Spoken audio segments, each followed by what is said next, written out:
Good evening, everyone. Thank you for being with us for our regular council meeting for Wednesday, October the 9th. And excuse us for being just a couple of minutes late. I would like to advise you that this meeting is being audio and video recorded and live streamed on the Town of Innisfil's YouTube channel and shall form part of the record, which will be retained in accordance with the town's retention bylaw. And for more information about that bylaw, you can contact our clerk's office, our lovely clerk's office that's here in front of me. So I want to thank everybody who's in attendance tonight and those that are watching on live stream.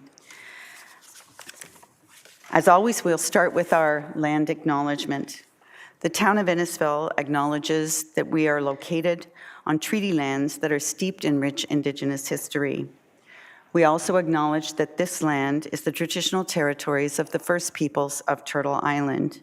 It is shared between the Anishinaabe people of the Beausoleil First Nation, the Chippewas of Rama First Nation, and the Chippewas of Georgina Island First Nation, and we thank them for their generations of stewardship. This meeting place is still the home to many Indigenous people today, and as settlers, we are grateful for the opportunity to work on this land. The Town of Innisfil also acknowledges the forced sacrifices that are the foundation of Canadian society today. We are dedicated to honoring Indigenous history and culture, and we are committed to moving forward in the spirit of reconciliation and respect with all First Nation, Métis, and Inuit peoples. The first item on tonight's agenda is our open forum, and we had no one sign up for our open forum this evening, so we'll move forward then with item 3, which is the approval of the agenda. The agenda, as always, is available to anyone who wants to read it 1 week before the meeting and is up on our website. And I would ask for a mover and a seconder, please, for the approval of the agenda. Councillor Drodge and Councillor Zanella moved and seconded. Is there any additions or changes to tonight's agenda? Seeing none, all those in favor? That is carried. So on that agenda, are there any disclosures of interest, pecuniary or conflict of interest on any of the items that we will be discussing this evening? I see none, but if one becomes apparent to you during our conversations, please let it be known at that time and we can make sure that it's recorded appropriately. So next is items number 5, and we're having a presentation this evening from the Living Wish Foundation. So I'd like to welcome Kelly Cookson, and I see you have someone else with you, and we look forward to hearing your presentation whenever you're ready. And if you could keep it to around 10 minutes, that would be very much appreciated. Hello, thank you for having us. So I'm Kelly Cookson. I'm the program coordinator for the Living Wish Foundation, and this is Cheryl Wilson, one of our volunteers. So the Living Wish Foundation is a small local charity. We service the South Georgian Bay and surrounding area. We started in 2018 and became a registered national charity in 2019. These are our co-founders. There's 3 of them. So Nancy Good Kennedy, Lisa Wright, our nurses, and Dr. Alyssa Boyd, local physician. These 3 ladies have been involved in palliative care in our region for many years, and they're very trusted leaders in the palliative care world. So our mission is to provide medically supervised and supported end-of-life wishes. So people who are in their last estimated year of life, and we service all ages. When we started as an organization, we were the only one in the entire country that was serving end-of-life individuals that were not children.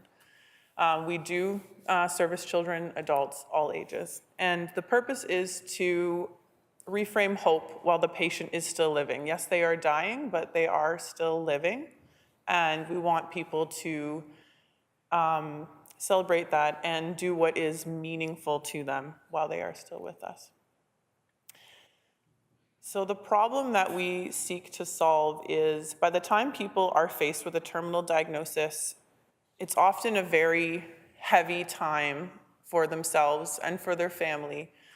Sometimes, there's too many burdens on the family. People either don't have the mental capacity or the time to think about doing something that might be meaningful to that person at that point in their lives. They're too busy with medical appointments, maybe they're financially strapped. It wouldn't even occur to them to think about something that isn't just survival at that point. So we step in to be that solution. We have a team of people, both a few staff members, mostly volunteers, and a lot of medical people, so that when a wish is identified, we can grant that wish by our hard work and also the fact that we do have a lot of medical people at our disposal, so that if a person is quite frail, we are able to do something safely. Like, we can bring in a paramedic. Recently we had a wish where we had a paramedic and a nurse and an accessible van, all to make it safe for this woman to leave the house. So it's not just about granting the wish, it's also about making sure that it is safe and dignified when we do. So how we do this, it is very easy. So people either apply for a wish themselves, or it can come from a doctor, a nurse, a family member. Qualified patients are people that live in our region, meaning within a 75-kilometer driving distance of Collingwood, and they must have a prognosis of 1 year or less. So the referral will come in first, the wish application will come in first. We talk to that individual that put in the application, whether it's the client themselves or someone on their behalf, and then my next call is to their family doctor. We do that for two reasons. One, to qualify that that person is eligible, and two, to let the physician know what the wish is, just to give them an opportunity to give us their opinion in case, you know, they wanted to travel and the physician says, you know, I really don't recommend that, as an example. As soon as we know that they are eligible and the doctor approves of the wish, then we get to work fulfilling the wish. So we have a couple of wish consultants that work with us that are nurses and PSWs, and a whole team of volunteers. Again, some are medical professionals that are retired. Some of them are experienced with event logistics. We have so many different types of skill sets at our disposal, and a lot of very dedicated people. People that have connections in the event community. There's a lot of different things, because wishes can be very unique. And yeah, we assign a wish team member and a volunteer usually as well, and we make it happen. So what kind of wishes do we have? Sometimes people hear our foundation and they think of the Make-A-Wish Foundation and they think of sending the whole family to Disney World. We have had pretty grand wishes, but a lot of the times they're pretty simple. If you think about when somebody is truly in their last weeks or months of life, sometimes a big grand wish isn't possible, and also it really hones in on what is truly meaningful. And often that comes down to simple things. It's about spending time with the people that are meaningful in your life, a pet. Sometimes it's a specific place that is meaningful to somebody that they want to visit one last time. And oftentimes it's food too. Sometimes it's special comforting foods that bring people back to a memory. So we have just a couple pictures of some wishes we've done. We have actually had 3 weddings. This wedding was a pretty fun one. The client had always dreamed of being married and never was able to get married. So her wish was to get married. So she married her best friend. And you can see the whole family is having the best day ever. And on the right, this gentleman, his favorite place was to spend time on his back porch, feeding the chipmunks. And it wasn't medically safe for him. There was a set of stairs. He was on an oxygen tank. He just could not get there anymore. So we had a medical team come so that he could go one last time. The gentleman on the left, he was a retired flight nurse, and he had a pilot's license as well. And he hadn't been up in a plane in 10 years when we heard from him. So his wish was to go up one last time. So we got a co-pilot. So he went up with a co-pilot. We got a local videographer Brian Hunt, he's amazing. He did some video footage on the ground. He also strapped a GoPro to Tim. And so after, he was able to give Tim a zip drive. And so he watched that flight every day until he died. Sorry. And on the right is Trevor. He was at a group home. He was one of the biggest Blue Jays fans you've ever met in your life. And he'd been to games before, but he hadn't been in a long time, and he was declining. So very quickly we were able to get him to a Jays game. He did go with one of our a PSW on our staff to make sure it was safe for him. And he was a perfect example of how the ripple effect of wishes. Obviously, it brings a lot of joy to that patient. It also brings joy to that family. It gives them a memory to hang on to for after that person has died. But also, everyone involved in the wish, everybody around them is affected. Everyone in that stadium around Trevor was having the best day they've ever had. He was ecstatic. He had a sign, and he caught a ball that day.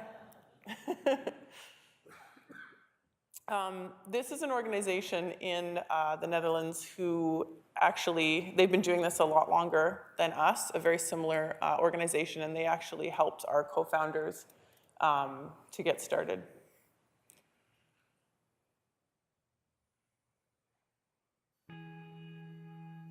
When I help terminally ill people, they let go. It's like a medicine. My name is Kees Velboer. I'm the founder of the MLS Wish Foundation.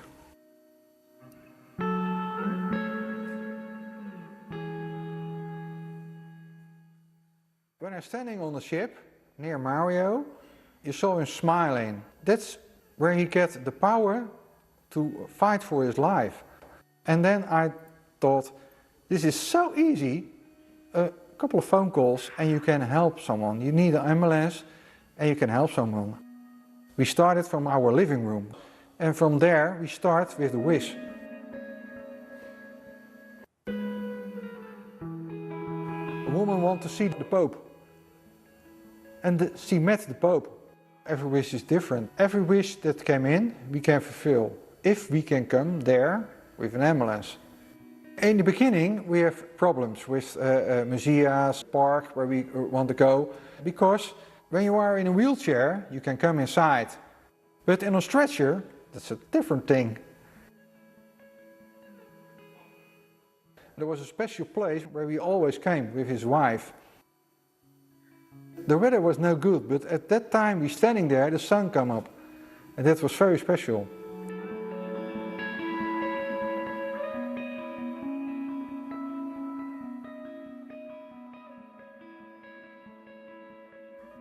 We help 5 or 6 terminal ill people a day. By our 10th anniversary, we hope to fulfill our 10,000th wish. We set this foundation up in other countries, in Belgium, in Germany, in Sweden, in Israel, and also in England. We're starting now. I work 7 days a week for the foundation. I don't care about money. I didn't start this foundation because I want to be famous. I start this foundation because I want to help people. I can help them and then they can die with a smile on their face.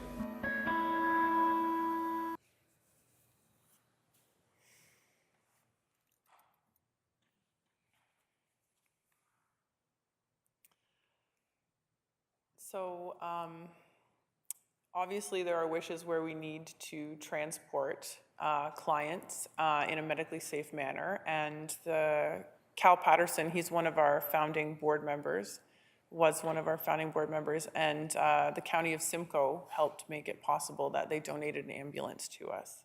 So we recently, just this month, had to take it off the road. It's unfortunately at the end of its life.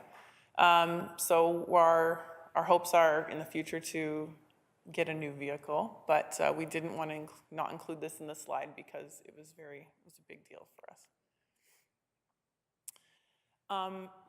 how you can get involved. So of course, we are always accepting donations. We do not have any government funding. We have received some grant money from our local hospital, from the town of Innisfil.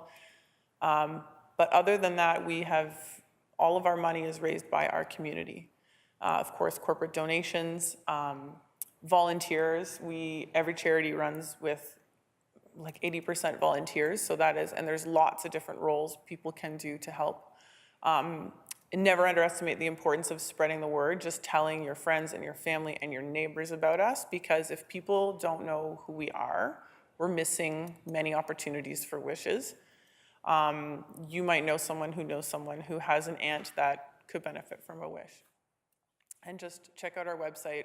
All of our stories are listed on there with pictures, of course, of any stories that people have given us permission to state. Direction for next year, of course, we're building our corporate sponsorship. We are working towards new events. We just had a Feast at Frogs Hollow, which is similar to our gala event. In the spring, we have our Cal Patterson Memorial Hockey Tournament, which is a massive, fun family event. We do that in Collingwood. And we're always welcoming third-party events. We just recently had one. It was a charity golf tournament that a local retirement community did for us. And of course, we're always raising awareness. Things like this, anybody who will let us come and speak so that we can let people know the work that we're doing, so that we can grant more and more wishes every year. That QR code just leads right to the application page on our website, so it's simple. People can just go online, fill out the application, it comes straight to us. If somebody doesn't use a computer, they can just pick up the phone and give us a call as well, and we can start it that way. So thank you so much for your time. We really appreciate the opportunity. Thank you so much, Kelly and Cheryl, for that presentation. If you could just wait a few minutes to see if there's any questions or comments from members of council. Council, any questions or comments?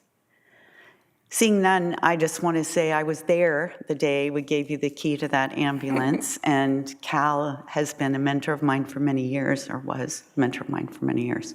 So you can ask at the county to be added to the list of where that ambulance comes from is when they're retired out of their useful life in the paramedic service.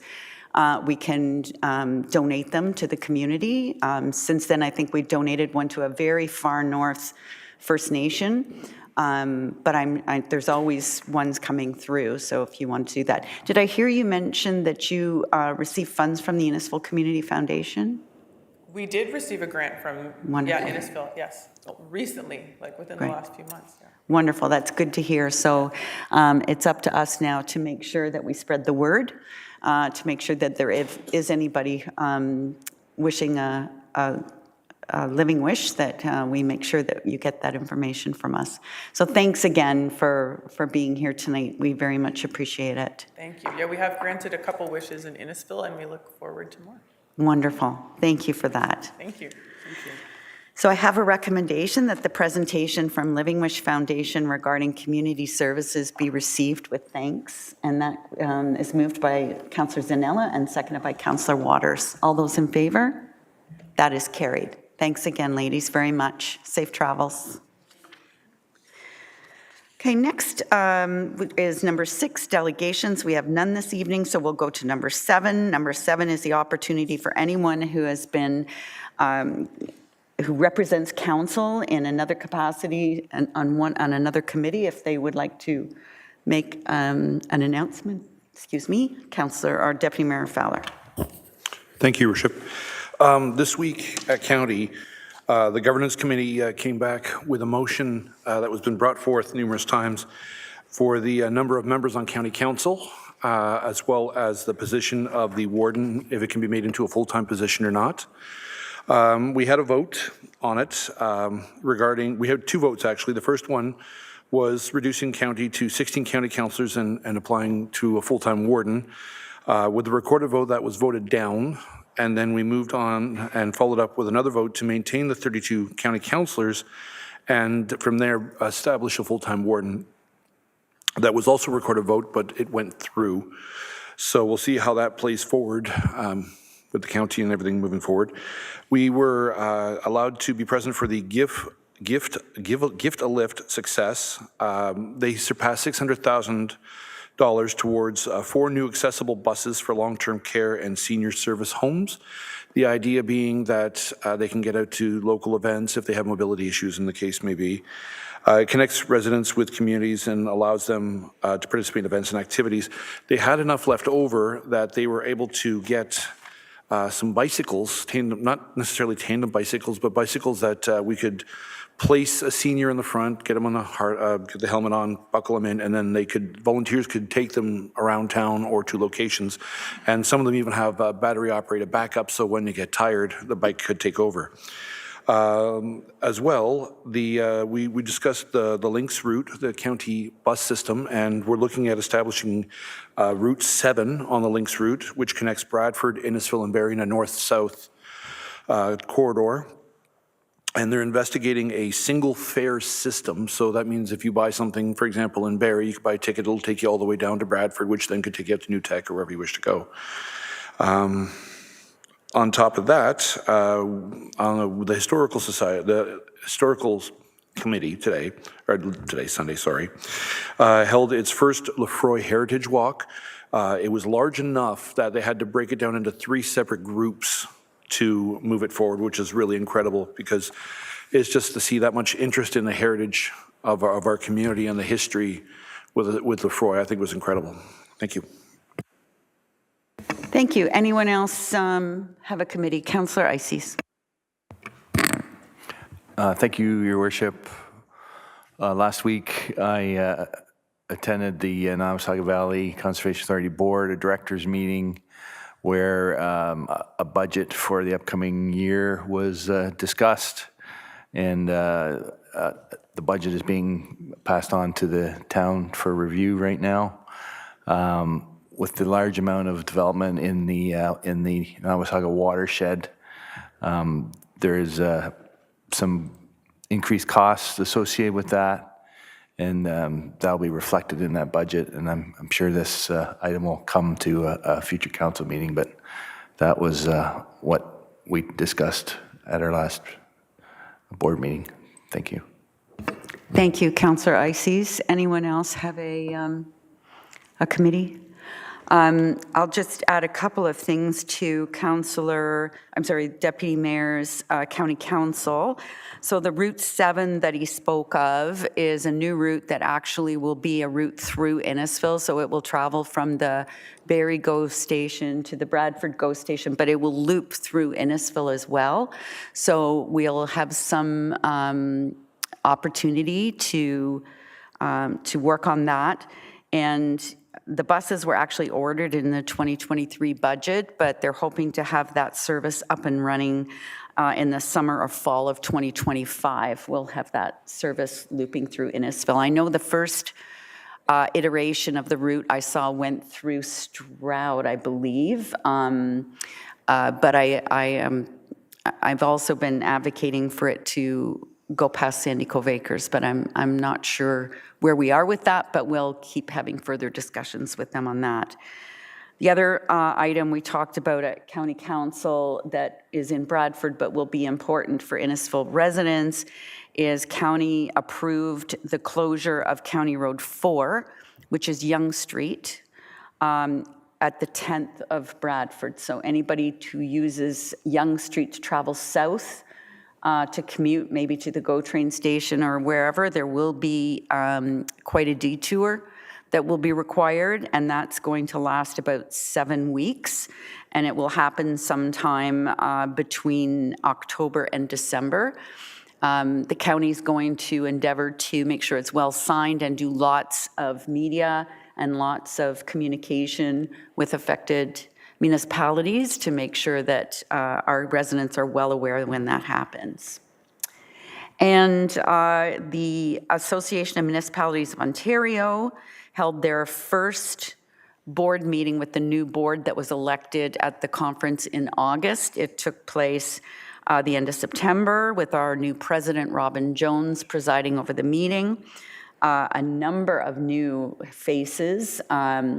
15 of the 42 board members are brand new on the board, so well represented throughout Ontario. I can't go without saying that it only takes 42 members to represent all of Ontario. Well, it takes 32 to represent Simcoe County, but I digress. And so the issues that were brought up, housing, homelessness, the opioid crisis, encampments, all things that are really, and physician recruitment was another one. Not lost on any of us that these are all things that have fallen on to as the responsibility of a municipality, even though it is not our jurisdiction to be working on these things. Other levels of government should be, but as municipalities do, we end up picking up the balls that other levels of government drop. So that was everything I had. I'll take one look around the room to see if there's anything else to be added. There is not, so we'll go right to our consent list. This is where I sound like I'm holding a bingo game, but I'm not. I'm reading the items that are presented in our agenda package that come with the staff recommendation. If we're happy with them, we'll simply let that pass and we'll confirm all the recommendations at the end of the meeting.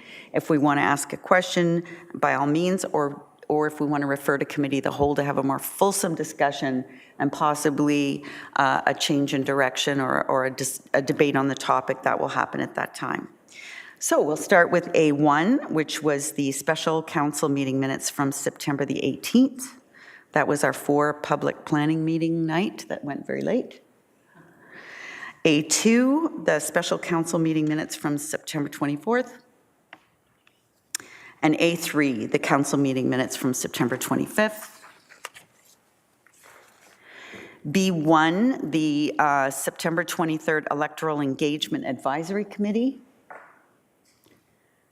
I just wanted to point out that in those minutes it did talk about members of the committee possibly engaging in the AMO Healthy Democracy Project Forum in Toronto, and I'm going to be at that at least one day, and I hope to see some of our committee members there.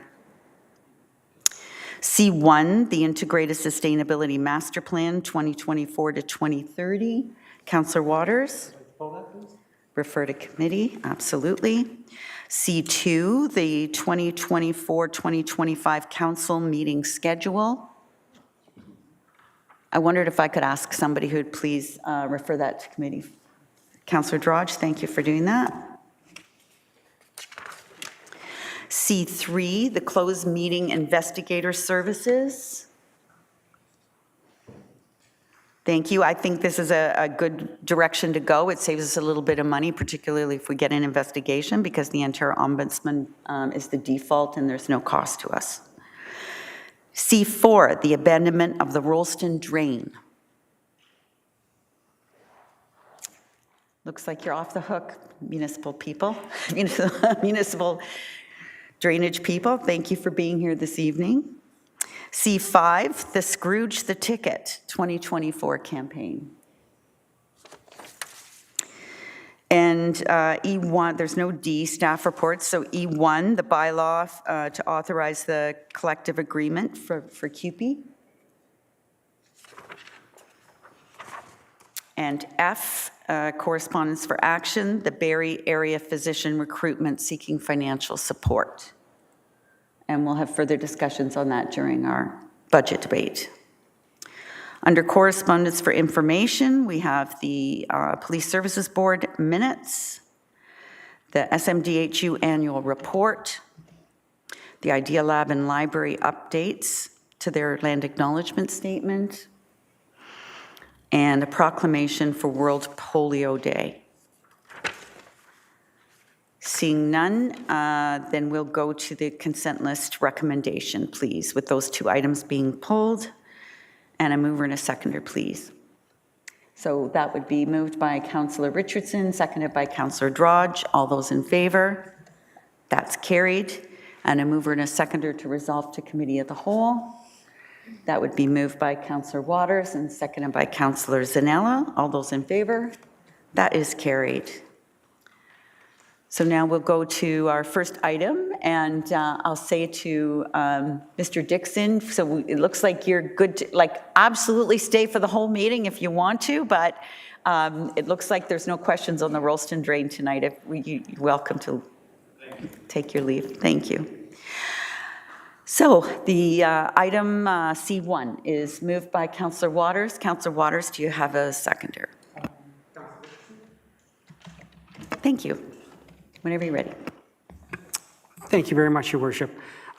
We had pulled this item last council meeting to allow the community to see what was in the Integrated Sustainability Master Plan, and so we've given them some more time as opposed to 4 days. So I haven't received any inquiries about it, so I assume that either they've read it and they're happy with it, or they're keeping their thoughts to themselves, one or the other. So I want to thank staff for bringing forward the plan in terms of the corporate plan and in terms of what Innisfil is going to try to do in its regard to climate change and reducing carbon emissions. So I want to thank staff for putting that together. However, I do want to point out that it only represents less than 2%, as I mentioned last time. Collingwood has done their community sustainability and carbon emissions report, and the corporate piece was only 1.6% of their entire emissions. So the rest of the community still has a lot of work to do, and I think if we could get some of the community's help to help make that plan happen. I think if you're going to have a community plan, which this report suggests that we should have, and that it was in our strategic plan to move that forward, that I think involving the community, and no better way to do that would be to have an advisory committee who helps, come up with some brainstorming ideas that can, advise council, and staff can take a look at that and either implement it as an opportunity. It can work with partners such as Enterprise to maybe implement some ideas there as well. So I think the community plan is well worthwhile. It's where the real meat and potatoes is of carbon reductions, and so I'm glad to see that we're going to be moving forward with that. But I think having a community that helps better engage residents, because it's going to involve them, is really quite important. So.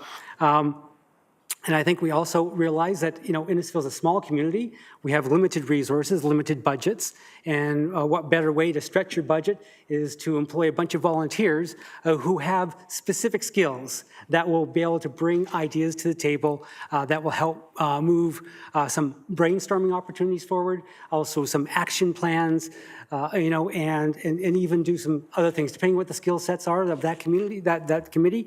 I think we can do a lot with this community, and so I'm really looking forward to that.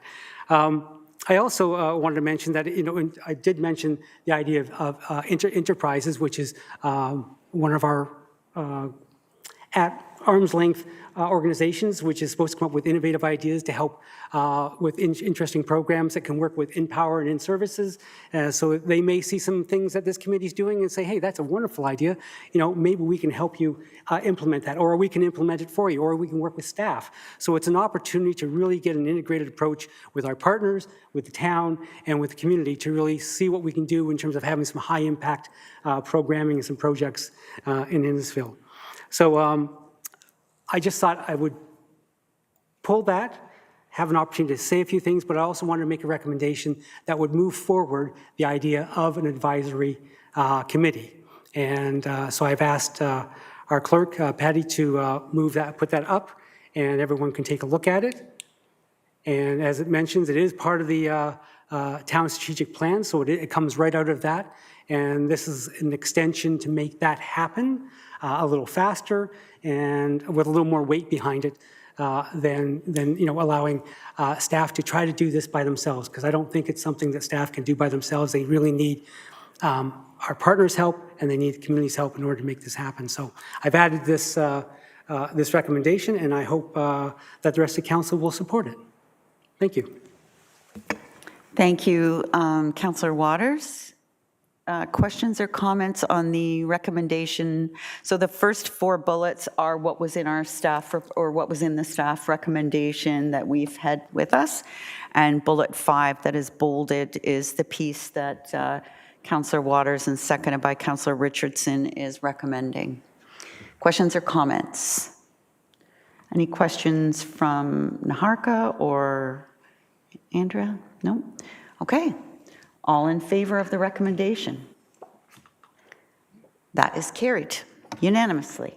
Well done, Councillor. Thank you. Next item is item C2, which was the council meeting schedule. Do you have a seconder, Councillor Drodge?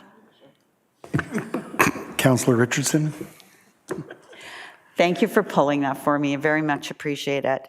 And I'll tell you the reason why I wanted it pulled. If you look at the calendar and the procedural bylaw, in January, so in December, we have one council meeting in December, rightly so, and it's fairly early in the month. And then we take some time off.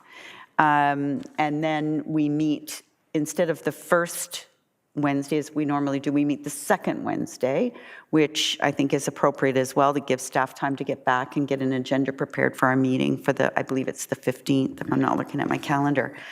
But then we don't meet again for another month, so there's no second meeting in January, and so we're going a full month from the middle of January to the middle of February without a council meeting. Now, that's the way we've done it for many years.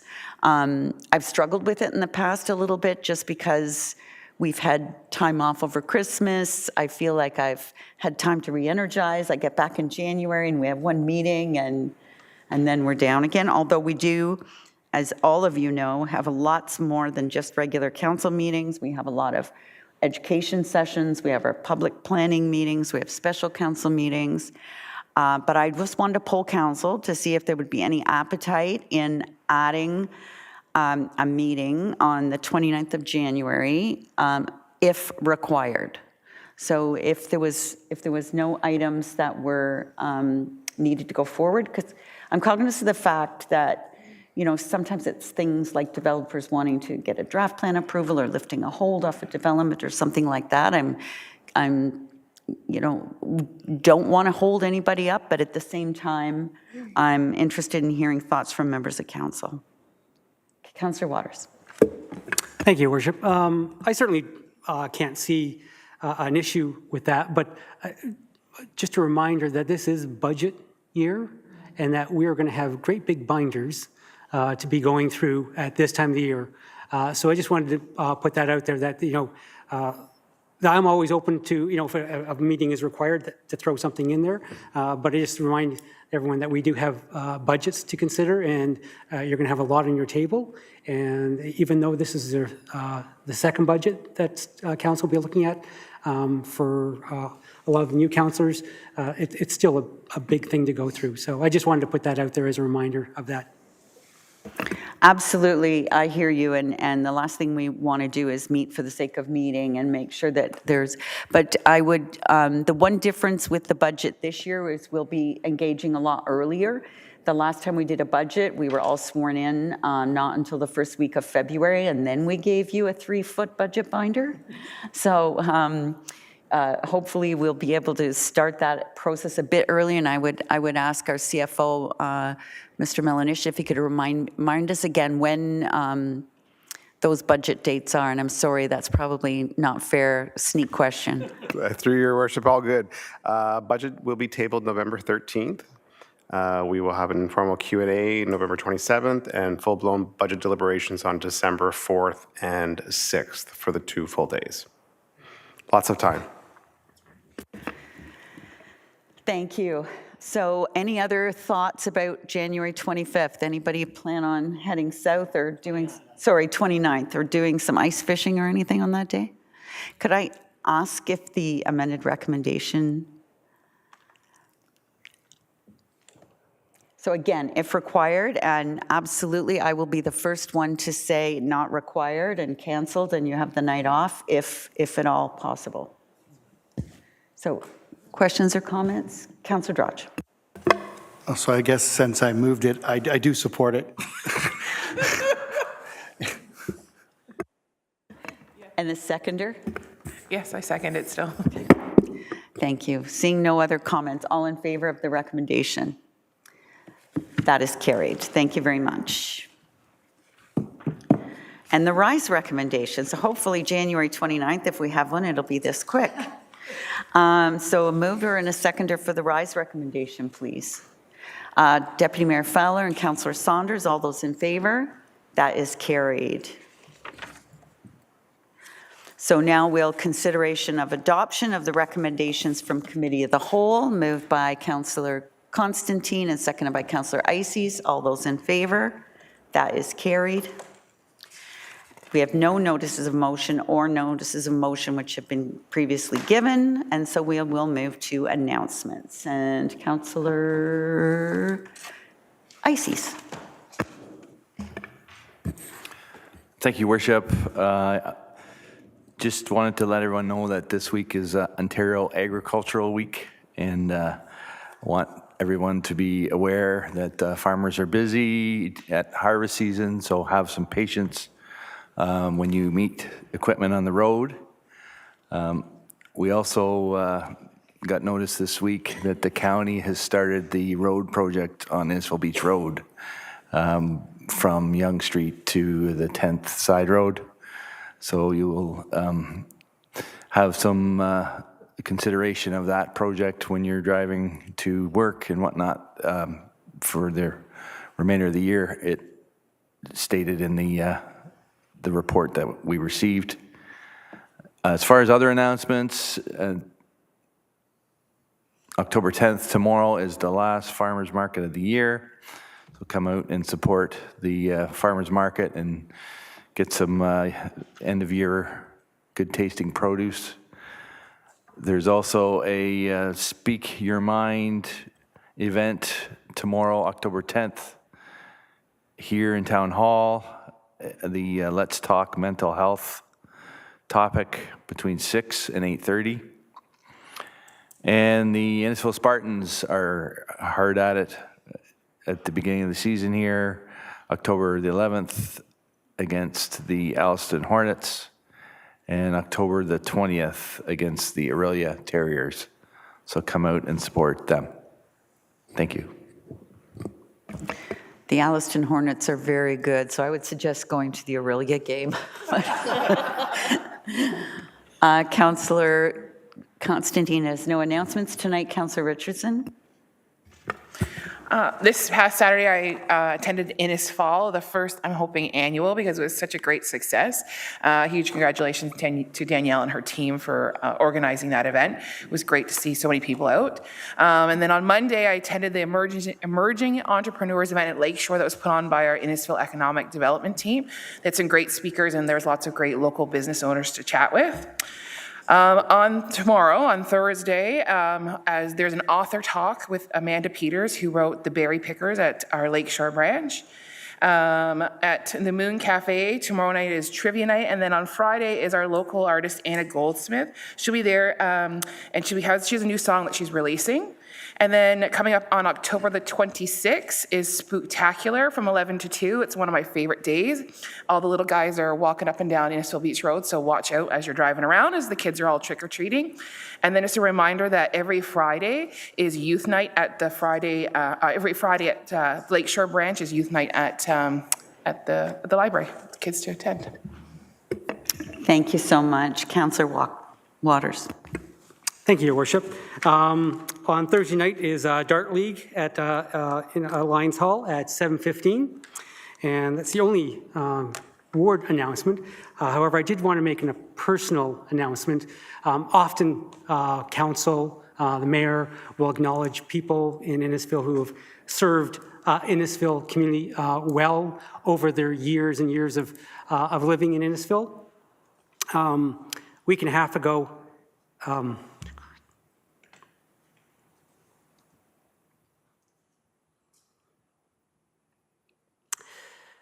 my neighbor, Ken and Wanda, lost their son in Churchill. He was 28 years old. He didn't have a chance to really contribute to Innisfil. But I just want to acknowledge that he was part of our community, and he died way too young. However, a bright note to this whole thing. I went to his funeral on Saturday, and it was packed. It's the largest funeral I've ever been to. Even though he didn't have a chance to fulfill his lifelong ambitions in Innisfil and to the community, he certainly had a huge impact on his friends and his family, his neighbors. So his family really appreciated that, and I just wanted to acknowledge that he was a positive influence with his friends and his family, and I wish them the best going forward, because it's something very, very difficult when you lose a son who's only 28 years old. So anyways, I was hoping to get through that without any cheers, but anyways, thank you very much. Thank you so much, Councillor Waters. Our extreme condolences to your neighbors and to your family. Councillor Zanella. Thank you, Madam Mayor. I just a reminder that Lakeside Dance has all types of dancing for women, for men, for couples, ballroom, line dancing, whatever you like. They have it all available for you, so check it out. Thank you. Thank you. Councillor Saunders. Thank you, Madam Mayor. On October 19th, the Sandy Cove annual craft and gift show is at the Wheel from 9 to 1. Friday Harbor, their Halloween walk opens on October 11th from 6 to 9. Yesterday, the mayor and I had the pleasure of attending the Seniors Wish in Sandy Cove for people who have birthdays that are 80 and over. And there was about 95 people there, and it was really well done. They had great cake, coffee, teas, presents, and I think the oldest person there that I met was 96. So it's amazing that there was like 95 people there. It's crazy. And another friend of mine reached out to me today. His name's Paul Mills, and he runs the men's league at Big Cedar Golf Course. And within their league this year, they raised $3,000 that they are donating $1,500 to the Troy Scott Fridges and $1,500 to the Innisfil Food Bank. So a big congratulations to all those guys that donated all that money. It's going to a very worthy cause. Thank you. Please pass on our thanks to Mr. Mills. And I believe they totaled up out of those 95 people in that room, there were 7,824 years being celebrated in that room. Councillor Drodge. Thank you, Your Worship. On October 19th, the Guildford Hall is putting off an OG Bash show. The performers are 30-06 and DJ Jesse Fex, and that's from 7 to 11. And if you're interested, you can reach out at guildfordhall@yahoo.ca. The very next day at the Guildford Hall, we're putting off our annual soup contest. That's going on from 12 to 2. Hopefully I can still hold the rein there. Again, on October 20th, Diwali is putting on their show at the Churchill Community Center, and it's from 6 to 9. On October 23rd, the Guildford United Church is finally bringing back their roast beef dinner, so we'll be having that going on. And on October 26th, the Hello Harvest Market at Harbour House Grill will be doing something from 10 to 2. And also on October 26th in Cookstown, we have Bonanza from 10 a.m. till 2 p.m. Thank you very much. Deputy Mayor. Thank you, Your Worship. Well, I've cleared up everything that's coming up, so thank you to our councillors for that. This past Truth and Reconciliation Day, many members of council gathered down at Innisfil Beach Park for the Sacred Fire. That was a sunrise event. That was actually very moving, very touching. I was very happy to be a part of it. This past weekend, we had our pancake breakfast, the annual pancake breakfast at the Cookstown Fire Station. Loved the work that the firefighters do, both while they're on shift and while they're off. They're always giving back to the community. That's really incredible, and I thank them for that. I attended Chabad Innisfil for their Rosh Hashanah dinner. That was a very nice event, as we had lots of food and company and good people attending. And I sat with a few families this past week to remember October 7th, the one-year anniversary of the events in the Middle East. And it just never forget. So thank you. Thank you. Thank you very much, everyone. Just a couple of more items, and then we'll let you all go. So first and foremost, this is Customer Service Appreciation Week. And our customer service team are second to none. They were wearing capes today, superhero capes, because they are our superheroes. They're the front lines. They have to know the most. They have to know about everything that's going on in the town, but they also probably take the most grief as well. And so we can't thank them enough for their professionalism and that always going the extra step and always ready to help. So very much appreciate that. And then Small Business Week is coming up. So October the 17th, there's an event at the Gibson Center that the Nottawasaga Futures is putting on, if anybody wants to attend that. And a couple of other items. The St. James United Church in Stroud have a new minister. I attended the covenanting service for Reverend Rob Murdoch, who's accepted his charge at St. James United Church, and it was a lovely evening. I want to thank the Lions for putting on their spaghetti dinner for children with cancer, so thank you to the Lions for that. And I attended last evening, it's called An Evening with the President. It was at Georgian College, and it was a showcase of all of the different offerings at Georgian College. There was paramedics, there was vet services, and everything in between. And it was great connecting with members of the community who support the college.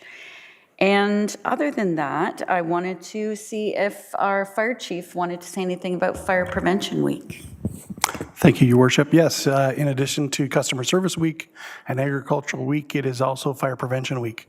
And the theme this year is smoke alarms, make them work for you. Astonishingly, in Canada, less than 50% of people have working smoke alarms in their homes. And so that is a big push for the Ontario Fire Marshal and the Ontario Fire Service. Our fire prevention and suppression staff are in the schools for the whole month of October. We get to visit about 3,200 to 3,500 kids during Fire Prevention Week. Every year in October as well, our suppression staff get into about 3,000 to 3,500 homes in Innisfil on a rotating basis so that we can test your smoke alarms for free and talk about fire safety and public education. And over the period of a few years, we make it to every residence in Innisfil. And if you are not having yours done this year and you would like it done, we are happy to do that. You can contact us through the town and fire department website, and we're happy to come out and do that inspection and talk fire prevention and public safety with you.